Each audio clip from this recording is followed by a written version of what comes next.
You ask Tiger to solve. This deals with linear equations with one unknown. The final result is x equals 2.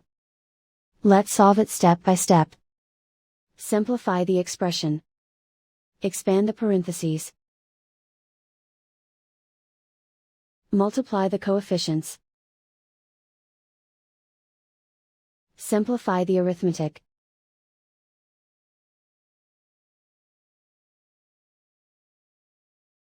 Group all constants on the right side of the equation. Add 10 to both sides. Simplify the arithmetic.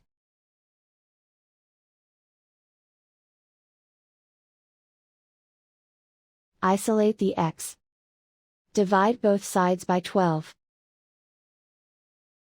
Simplify the fraction. Find the greatest common factor of the numerator and denominator. Factor out and cancel the greatest common factor. And so the final result is x equals 2.